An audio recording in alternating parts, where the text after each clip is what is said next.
What do you do when a massive colony of stinging and aggressive ants decide to launch a full-out raid on your home?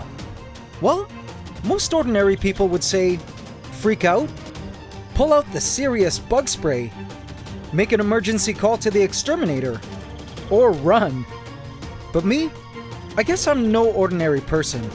I decided to feed the ant army and give them exactly what they wanted. And you won't believe how the ants reacted to my gifts and what the swarm decided to do the next day. Welcome to the AntsCanada Ant Channel. Please subscribe to my channel and hit the bell icon. Welcome to the AC family. Enjoy. So living in the tropics is certainly an interesting experience, and coming face to face with this sudden and ravenous swarm of ants, known as Marauder ants, as you will see in this video, is terrifying, intriguing, and a true natural force to reckon with. But what truly shocked me was what happened the day after I decided to appease the ant horde that was in the midst of taking over my home with some food gifts. I think you guys will love how this entire story ends. So let's start at the beginning. I woke up one day to my dogs yelping, and upon closer inspection of their paws, I found ants had been the culprit. And when I had a look outside, I was shocked at what I saw. A battalion of ants moving like determined soldiers in formation. Their trail weaved all around the side and back of my home, as if they were a living tentacle emerging from holes and drains in the ground. I was very familiar with this notorious species of ant. They were Carabera diversa, marauder ants. I've kept this species of ant before, and if you've been following this channel for a while, you may remember the legendary pet ant colony I once owned called the Titans. They're ravenous, truly aggressive ants with an appetite for anything they can consume. When they form raids like this, they mean business as they sweep the floor of anything edible they can find. I watched as the swarm carried their edible treasures down the line, assumingly to devour together in their main nest somewhere. That right there is an insect body part. A couple little unlucky insects, and that there looks like a tiny snail shell. The ants guarded each of their little prizes closely, be they random finds, little seeds, or squashed insects they managed to snatch up from around my property. They even stole my dog's food right out of their bowls. Look at them riding that dog pellet, cackling as they marched it all the way home. I was amazed at how the ants masterfully carried these huge edible boulders of dog food across what were to the ants very vast distances. Watching the ants march their food down the line was actually quite impressive and entertaining. My guess was that the ants were forming some kind of transport connection line between satellite nests and their main nest. The ants seemed to stream out of several holes around my home, which to me meant the ants were nesting pretty much all around. Looking closely at the line, I did notice that there were ants with very specific jobs. Like these ants, which seemed to just stand around. I knew these were the guards, simply standing in place or pacing around slowly, ever ready to attack, in case any creature or enemy would be foolish enough to advance. I was unlucky enough to be bitten by a couple of them. These ants not only bite, but they do also have stingers, and their attacks on tender skin areas feel like pinpricks. Other insects would not dare cross this marauder ant trail, like this hairy caterpillar, which I spotted fully parked at a safe location adjacent to the edge where the guards were. I believe it knew it had no choice but to wait for the swarm to pass before proceeding to locate its next plant to devour.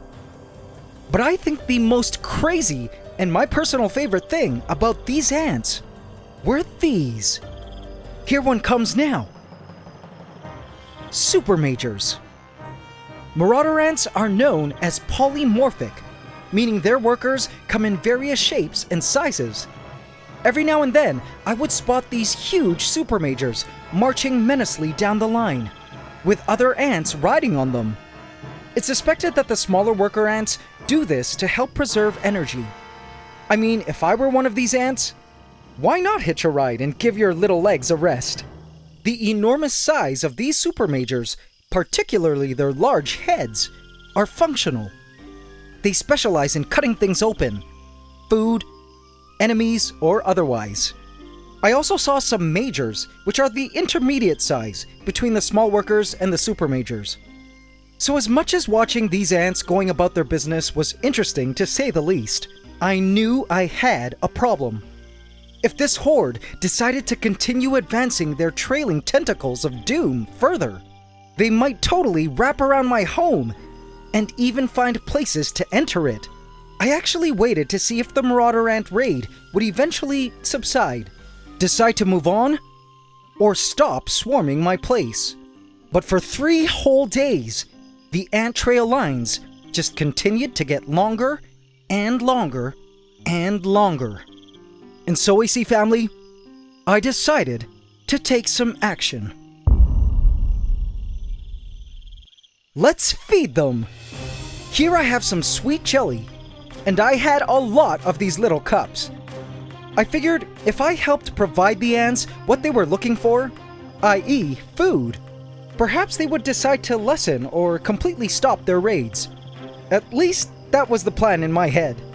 I mean, either that or the ants would do the opposite, realizing my home was a great source of food, and completely swarm my home even more. Let's hope that wouldn't be the case. Whatever happens, it would be truly an interesting experiment. Plus, I wasn't willing to bug spray them, nor call the exterminator, because these ants are native and are actually beneficial to the ecosystem. And so, AC family, the first thing I wanted to give them was this juicy jelly cup. Are you ready, guys? Let's go! I placed the jelly cup right at their trail, and instantly, the ants began to devour. The sweet, tantalizing juices began to flow from the cup, and droves of ants came flowing in like shoppers at Walmart on Black Friday.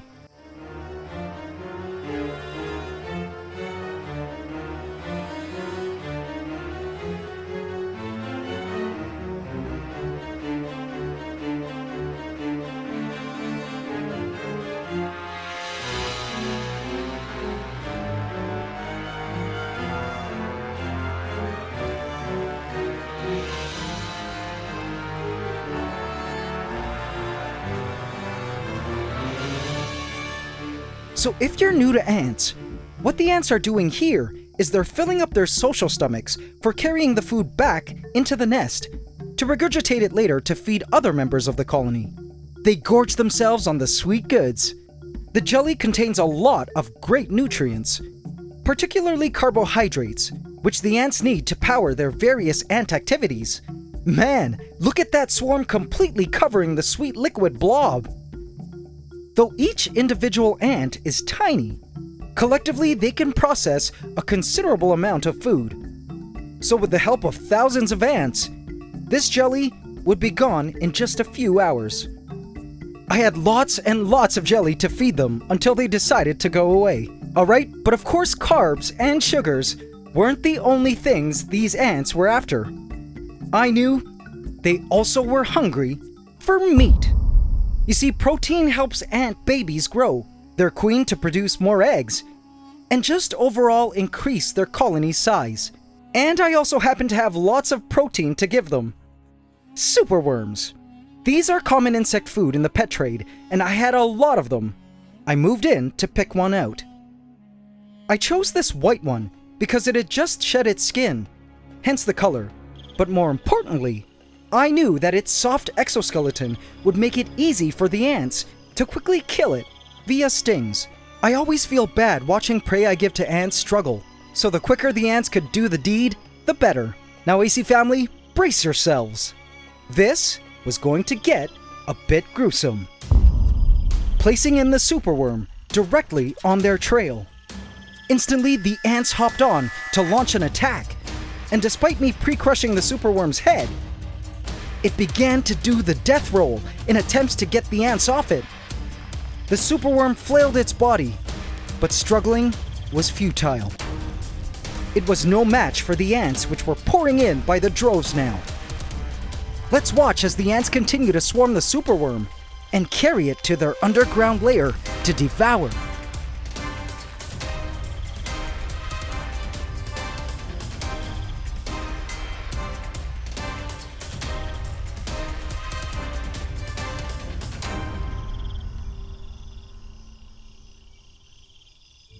The next day, I went to check up on the swarm, ready to feed them some more food.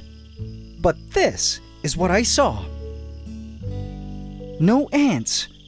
The swarm of marauders had completely disappeared. What?